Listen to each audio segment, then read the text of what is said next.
Mesdames, Mesdemoiselles, Messieurs, chers collègues, chers amis, bonsoir à vous toutes et tous.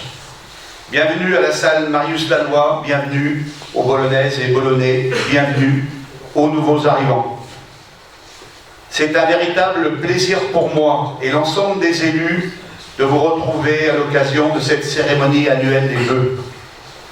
En ce début d'année, avec une grande sincérité, qu'au nom du conseil municipal, je vous souhaite à vous et à vos proches une bonne et heureuse année, ainsi qu'à toutes celles et ceux qui n'ont pu être présents ce soir. Que la santé, la sérénité, le bonheur, la prospérité, l'espoir soient les ingrédients de votre réussite dans l'accomplissement des projets et souhaits qui vous tiennent à cœur. Nous voilà rassemblés pour partager ensemble ce traditionnel temps républicain qu'est la cérémonie des vœux aux habitants. Ce moment privilégié doit nous et vous permettre de passer une belle soirée. C'est, je l'avoue, une grande joie de pouvoir débuter l'année 2024 avec vous. D'abord parce que cette cérémonie est une cérémonie à laquelle nous sommes tous attachés. Ensuite, parce que la vie, celle qu'on aime, n'est pas faite pour être vécue chez soi, dans la solitude, l'anonymat. La vie, c'est aussi un plaisir simple de pouvoir se retrouver, de pouvoir se rencontrer, de pouvoir échanger. En famille, bien sûr, comme l'ont été, je l'espère, les fêtes de Noël et de fin d'année, mais aussi entre amis, voisins, entre habitants de notre belle commune où il fait bon vivre et de notre beau territoire. Alors que la menace sanitaire s'éloigne peu à peu, la guerre est toujours aux portes de l'Europe avec ses conséquences sur le plan économique et énergétique ou encore les effets du changement climatique ont considérablement modifié l'ambiance de notre pays et durablement impacté les organisations.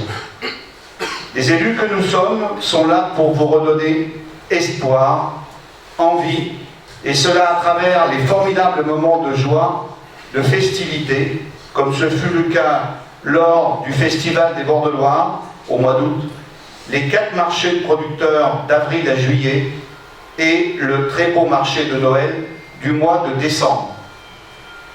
Puisque nous sommes en période de vœux, je souhaite formuler à ce sujet des vœux particuliers. Je forme le vœu que les citoyens, les collectivités, les maires, les élus locaux qui les administrent soient enfin entendus aux gouvernants de nos préfets ou préfètes. En formulant ce vœu, permettez-moi d'évoquer le projet de Madame la préfète de l'Allier, mais aussi de Madame la préfète de région, de rattacher Beaulon et les communes du canton de Dompierre à la sous-préfecture de Vichy. Projet de rattachement qui a lieu sans aucune concertation avec les maires des communes concernées. Quel mépris! En réalité, les maires sont bons pour gérer les crises sanitaires, organiser les centres de vaccination, protéger les populations contre tous les risques, se faire insulter, se faire menacer, et j'en passe, au plus grand mépris des représentants de l'État. Dans cette société où nous aurions besoin de proximité, d'apaisement, quel message envoie-t-on aux habitants de nos communes? Dans les journaux, dans la montagne il y a une semaine ou deux, les représentants de l'État se veulent rassurants, comme d'habitude. Mais cette fois, la pilule ne passe pas. On nous a expliqué que les fermetures de trésorerie n'auraient aucune incidence pour les collectivités et nos concitoyens. Malheureusement, ce n'est pas le cas.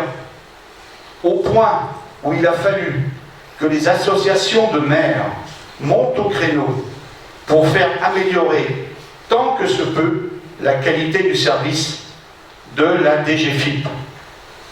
Et à ce jour, rien n'est simple.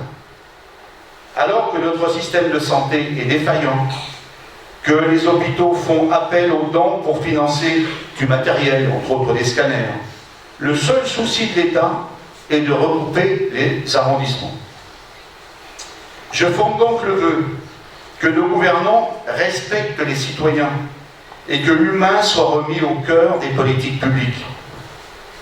Enfin, je forme le vœu que nos gouvernants trouvent les mots justes, mais surtout les mesures et les actions justes afin que notre beau pays retrouve le chemin de la concorde nationale et le peuple celui de l'espoir pour croire en l'avenir. Mesdames et messieurs, la commune est le principal maillon de la démocratie directe avec le réel. Les maires, les élus tentent, dans la mesure du possible, qui sont les leurs, d'apporter des réponses concrètes à leurs attentes quotidiennes. Il s'agit là de l'essence même de la fonction d'élu. Veillons à cet échelon de proximité qui ne fait plus recette. Le nombre de maires qui démissionnent ou qui ne repartiront pas aux élections municipales de 2026 semble être sans précédent. Et ce n'est pas par hasard. Si l'État a demandé au Sénat de chiffrer le coût que représenterait de remplacer les maires par des fonctionnaires. En gros, aujourd'hui, le coût que représentent les élus du niveau national, c'est 1,5 milliard d'euros. Et si on avait des fonctionnaires pour remplacer les maires, ce serait 4 milliards d'euros. Voilà l'enquête qui a été menée par le Sénat. En attendant les éclaircies qui tardent à venir, je veux vous dire toute ma détermination, notre ambition et notre volonté de poursuivre le chemin que nous avons tracé pour Beaulon, pour que Beaulon soit une commune attractive et tournée vers le futur. L'enjeu consiste à trouver un bon équilibre. Gérer le quotidien n'a pas de sens sans prospective, ni vision d'avenir.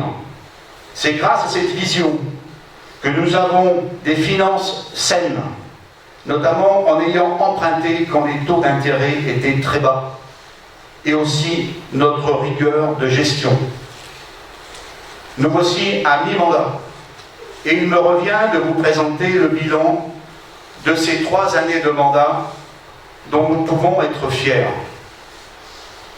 La quasi-totalité des propositions que nous avions faites ont été réalisées ou sont en voie d'achèvement à ce jour. Et nous sommes même bien au-delà de ce que nous avions proposé. Le projet de reconquête Centre-Bourg est en cours de réalisation. Ce projet que nous avons signé avec un contrat avec le conseil départemental est un projet sur 5 ans.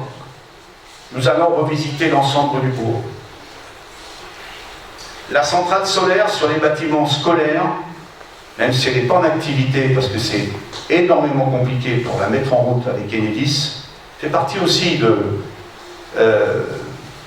la malveillance de l'État sur tout ce qui touche au service public. Mais elle sera en route dans les prochains mois.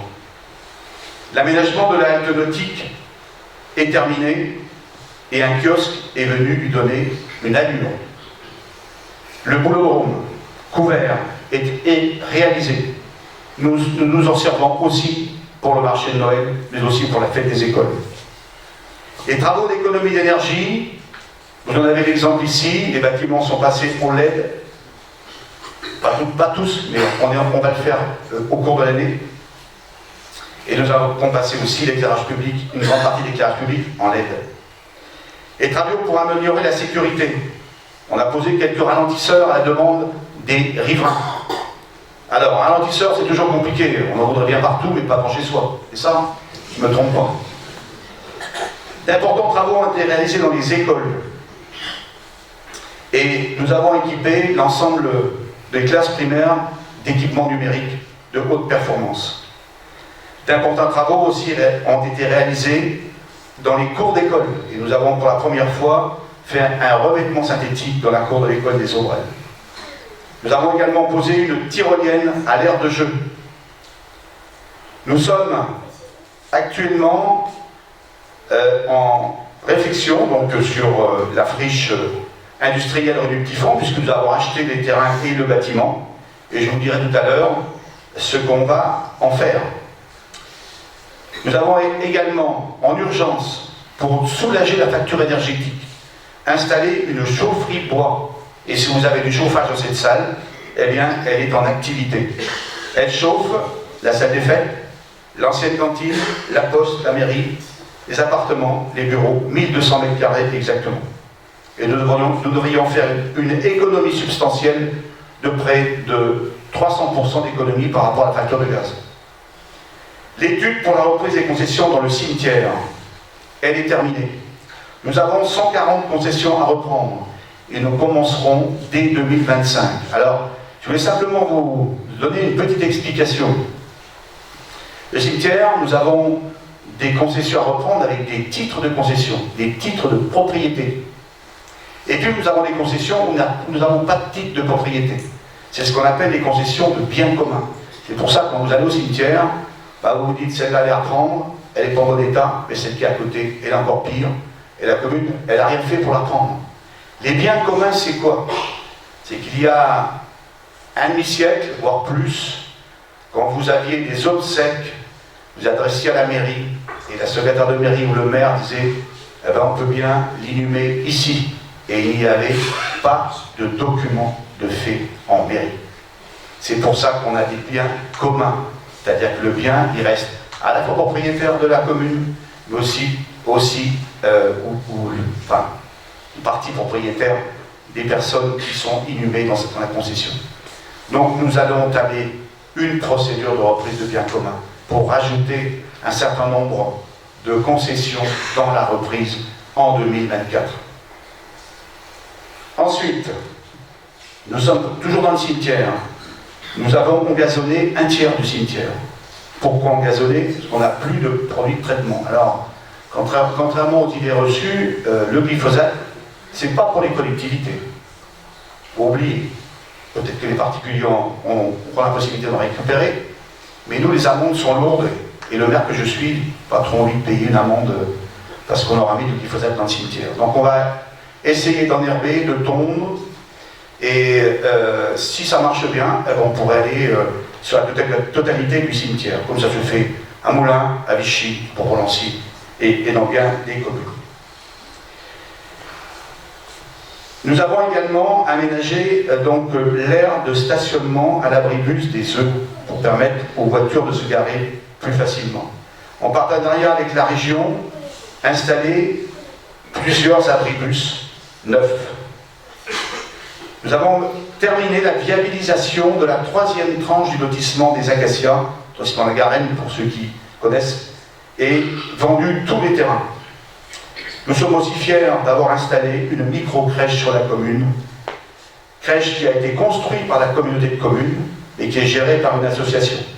Et si nous avons une micro-crèche, c'est parce que les élus de la commune de Volon m'ont demandé à ce qu'il y ait une micro-crèche. Nous avons également accepté, avec la collaboration de la Poste, d'installer l'îlot numérique à l'agence postale. Et puis, pour terminer, planter 580 mètres de haies en partenariat avec la Fédération des chasseurs et qui nous a été entièrement payé. Ça, c'est les projets depuis 2020. Pour 2024, nous allons investir plus de 500 000 € sur la commune et ces projets seront dans la continuité des actions engagées depuis 2020. D'abord, le soutien au commerce local. La plupart des communes aujourd'hui prennent en charge le commerce local. C'est pas parce que ça nous fait plaisir, mais parce que si on ne le fait pas, eh bien, on n'aura plus de commerçants. Bien sûr qu'on soutient nos commerçants existants, mais très souvent, les investissements sont lourds pour les commerçants, et seule la collectivité peut les porter. Et c'est pour ça qu'on est en train d'aménager ce qu'on a appelé les salles Jean Thévenot en épicerie, 180 mètres carrés d'épicerie. Je vous donnerai tout à l'heure le nom de la personne qui va reprendre cette épicerie. On y mettra plus de 100 000 € d'investissement. Et on espère que, voilà, vous jouerez le jeu. Les travaux pour la création de l'épicerie se feront bien sûr au premier trimestre, en espérant qu'elle soit terminée au mois de juin. Le premier trimestre, il est long, mais on commencera ces travaux très rapidement. D'importants travaux de voirie seront réalisés, plus de 5 km. Et d'ailleurs, on a fait un petit sondage pour que vous nous donniez votre avis sur la mise en piéton et cyclable de la partie de la voirie derrière le château, qui nous permettrait de nous soulager au niveau d'entretien de la voirie. 68 km de route, ça fait beaucoup de route à entretenir.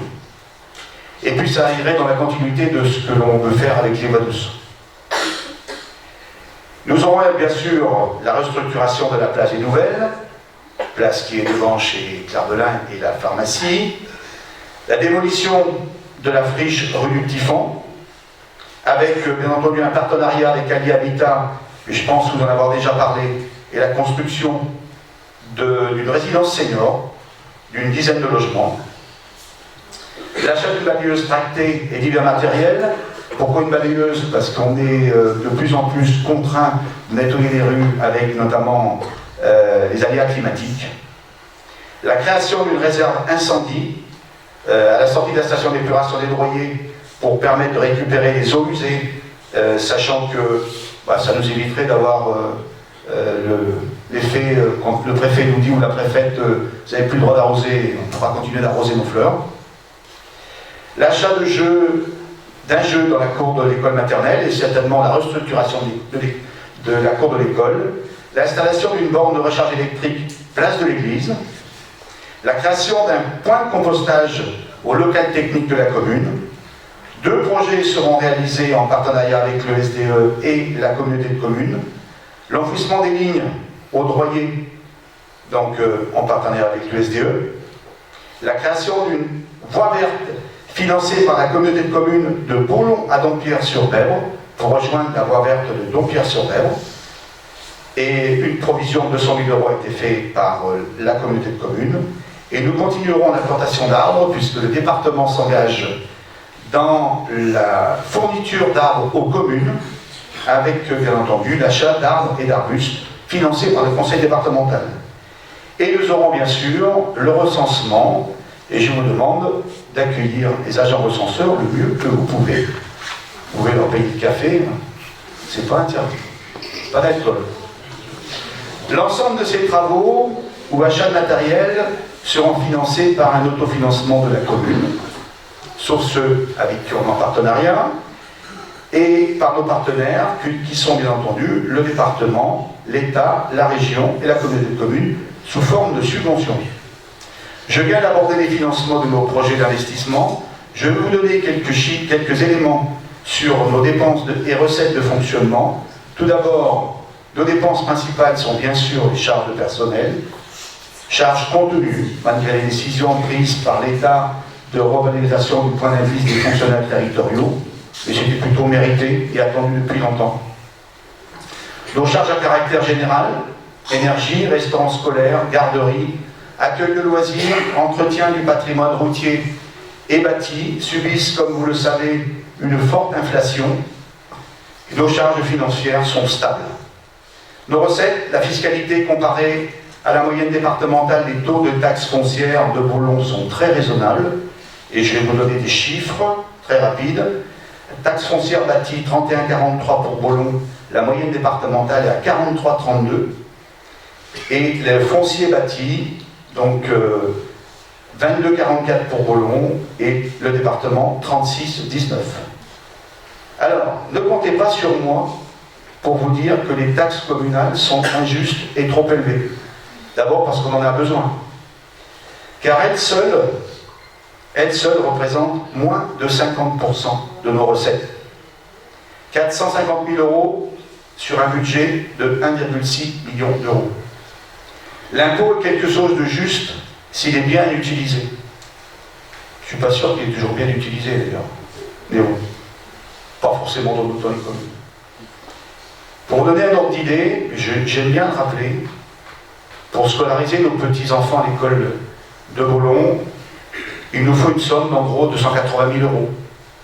280 000 euros pour 450 000 euros d'impôts. Voilà, je ne ferai pas de commentaires, en tout cas vous connaissez les sommes. Et je veux aussi rappeler que cette période de forte inflation, que le prix du repas au restaurant scolaire reste faible, à 2,75 €, sachant qu'une tranche de jambon doit coûter environ 2 €. Je veux vous faire part de ma satisfaction de voir notre restaurant, la vieille maison réouverte, et je souhaite la bienvenue et pleine réussite à son gérant, Johan Fradin, que je salue, parce qu'il est présent parmi nous. Je souhaite également pleine réussite à Emmanuel Mehdi pour l'ouverture de son atelier de prothésiste ongulaire et à M. Monory pour l'ouverture de son magasin de jeux. Je souhaite la bienvenue à Stéphane Desbloux, qui sera le repreneur de notre épicerie, et je lui souhaite bien sûr bon courage. Mais il a de l'expérience puisqu'il est déjà à la tête de l'épicerie de Diou et de Pierrefitte. Les encouragements et mon soutien vont aussi à tous ceux qui s'engagent dans les circuits courts et le développement durable. Mesdames et messieurs, chères Boulonnaises, chers Boulonnais, je veux que chacun sache que diriger une commune représente une charge de travail parfois peu visible pour vous, que les élus sont souvent au four et au moulin, réunis en commission pour préparer des projets, accompagner les enfants à la cantine quand le personnel est malade, absent, et en préparation des menus, réunions de bureau, commission de la communauté de communes, car il y en a beaucoup, bureaux communautaires, conseils communautaires, conseil d'administration de nos différents organismes, SICTOM, SIVOM ou associations d'aide à domicile, et tout cela au détriment de leur vie familiale. C'est pourquoi je souhaite remercier ici chaleureusement les adjoints, les conseillers municipaux pour leur engagement et leur implication au quotidien à servir avec détermination les Boulonnaises et les Boulonnais. Je veux aussi associer mes remerciements à l'administration municipale qui joue un rôle essentiel dans la mise en œuvre des missions que nous devons assurer à nos concitoyens et des projets que nous menons. Sans leur forte implication, rien ne serait possible. Je veux aussi témoigner publiquement à tous les agents ma profonde gratitude. Je veux également remercier l'ensemble de nos partenaires institutionnels pour l'aide qu'ils apportent dans l'accompagnement de nos projets. Je remercie également les forces vives de notre commune, le monde associatif, artisans, commerçants, le monde agricole et industriel pour leur dynamisme. Je n'oublie pas les forces de l'ordre, les pompiers, les professionnels de santé, dont il faut saluer le dévouement. Je les remercie très chaleureusement au nom de tous. Chers amis, c'est le moment pour moi de vous présenter mes meilleurs vœux à chacun et à chacune d'entre vous. Je fais le vœu que 2024 apporte à notre pays unité, apaisement et sérénité, dans la valeur de partage, de dialogue et de confiance, et surtout de la solidarité retrouvée et dont elle a bien besoin. Je vous souhaite une très belle et heureuse année 2024 à vous toutes et à vous tous, et je vous remercie d'avoir accepté mon discours un peu long. Merci encore.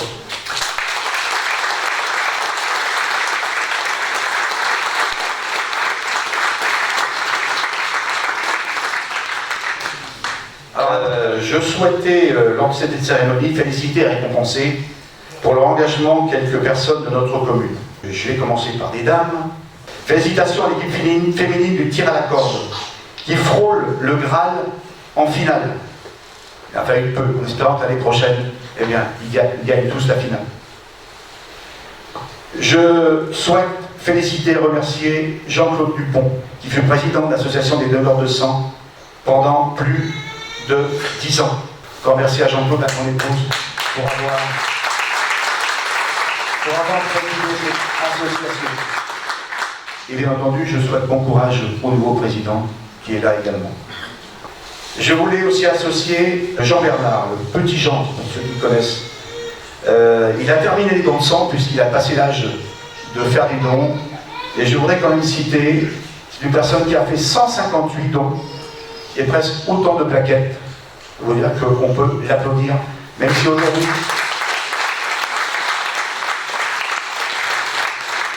qu'aujourd'hui il n'est pas parmi nous parce qu'il est hospitalisé. On espère le retrouver bientôt pour qu'on lui puisse lui remettre une récompense. Et je veux aussi honorer et féliciter Lucas Pichon, apprenti couvreur, et bien entendu son maître d'apprentissage, Jean-Baptiste Giraud. Lucas, il a reçu la médaille d'argent Auvergne-Rhône-Alpes lors de l'épreuve de meilleur apprenti de France. Réalisation de la maquette qui est derrière nous lui a pris 200 heures de travail. Encore une fois, félicitations à Lucas et à son maître d'apprentissage que vous connaissez tous. Bravo à lui.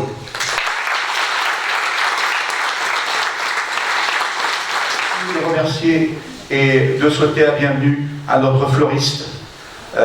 Lui aussi, il a beaucoup de courage de reprendre le magasin de fleurs. Eh bien, je vous invite bien entendu à le faire travailler au maximum. Félicitations et bravo. Applaudissez-le. Alors, je vais peut-être d'ailleurs donner la parole à Lucas. Comment ça s'est passé, Lucas, l'épreuve? Les jurys étaient sévères ou pas? Bonjour à tous, meilleurs vœux à tous. Écoutez, c'est un grand moment à passer. C'est beaucoup de... surtout le mental, travailler, rester bien dans sa branche et après les jurys font leur travail quoi, donc, peut-être qu'ils ont été sévères ou pas. En tout cas je suis content de ma médaille. Est-ce que le maître d'apprentissage est bon? Ah bah oui, bon, voilà, on va vous mettre un petit cadeau chacun. Jean-Claude, donc c'est au nom du conseil municipal et de moi-même que je vous remets ce petit cadeau. Et puis Lucas, on voulait faire mieux Lucas, mais on n'y est pas arrivé, ça sera pour la prochaine fois. Ça sera un médaille d'or. Voilà, et bonne chance. Et compte tenu de la météo et que tous les ans dans le secteur on grêle, on est sûr et certain qu'on aura de quoi réparer les clôtures. Voilà, merci encore. Maintenant, c'est le moment de la convivialité. Belle année et à vous toutes et à vous tous. Et puis, on va se retrouver autour des verres de l'amitié. Bon courage.